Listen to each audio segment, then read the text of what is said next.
Namaku Rangga, dan mungkin kisahku terdengar bodoh di telinga sebagian orang. Aku menikahi wanita yang dulu membuatku merasa hancur. Namanya Naya. Dia cinta pertamaku sejak kuliah. Perempuan yang kutaksir diam-diam selama 2 tahun dan akhirnya menjadi kekasihku di tahun ketiga. Kami jalani semua bersama.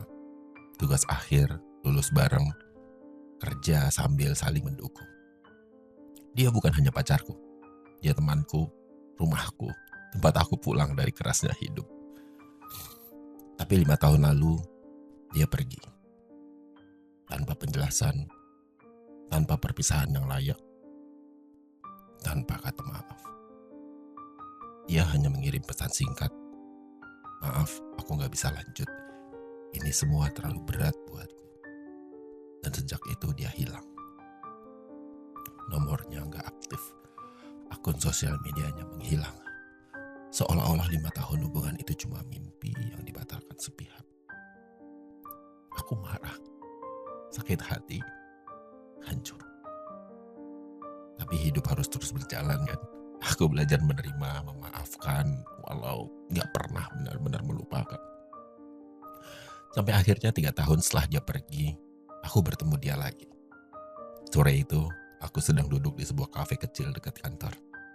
Tempat yang sering kami kunjungi dulu. Dan di sana, dia duduk sendirian. Dengan wajah yang jauh berbeda dari yang aku ingat. Tubuhnya lebih kurus. Sorot matanya sendu. Tapi aku masih kenal. Dia masih Naya. Masih wanita yang dulu membuat hatiku berdebar dan patah. Kami saling tatap, dan entah kenapa dia tersenyum kecil. Aku pikir kamu gak bakal kenal aku lagi, katanya lirih. Aku gak menjawab apa-apa, karena dalam hati aku juga bingung harus merasa apa. Marah, senang, kecewa, kangen.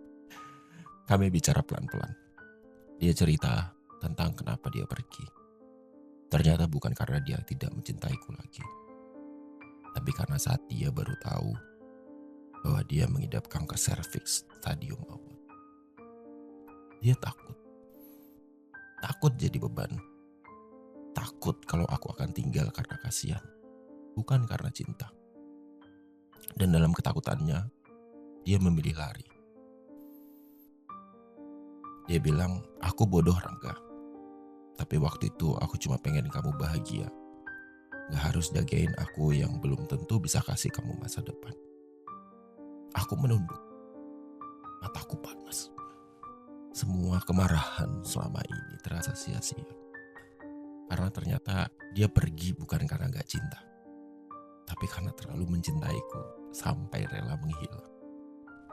Sejak pertemuan itu kami kembali menjalin komunikasi. Naya sudah sembuh. Tapi luka emosionalnya belum sepenuhnya pulih. Dan jujur, aku juga. Tapi semakin sering bicara aku menyadari perasaanku padanya tidak pernah benar-benar pergi. Dia masih jadi rumah yang tak pernah kuisi lagi. Dan akhirnya aku memutuskan untuk mencoba lagi. Kami mulai dari awal. Pelan, tanpa tekanan. Aku belajar mengenal Naya yang baru. Dan dia belajar memaafkan dirinya sendiri. Hingga satu malam, saat kami berjalan pulang dari makan malam, aku bilang, kalau kamu mau, aku ingin menghabiskan sisa hidupku bersamamu. Bukan karena kasihan, tapi karena aku gak pernah berhenti cinta. Di situ Naya nangis. Dan dengan suara bergetar dia menjawab, aku gak minta kamu lupakan yang dulu. Tapi kalau kamu siap, aku akan jadi istrimu, Rang. Kami akhirnya menikah 6 bulan setelah itu. Pernikahan yang kecil, sederhana, hanya dihadiri keluarga terdekat.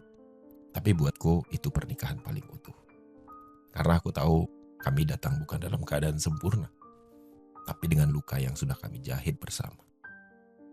Hidup setelah menikah bukan tanpa tantangan.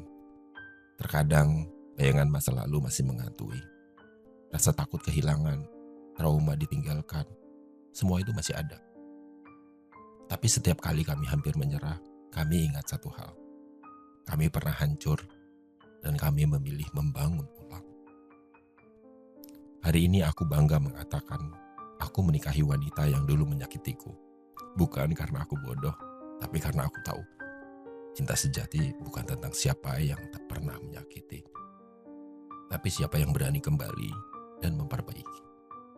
Untuk kamu yang pernah ditinggalkan, disakiti, atau dikhianati, terkadang orang yang paling menyakitimu adalah orang yang paling kamu cintai. Dan terkadang, maaf adalah bentuk cinta yang paling berani. Karena dalam hidup, kita gak bisa selalu butuh awal yang sempurna. Kadang kita hanya butuh hati yang mau mencoba sekali lagi.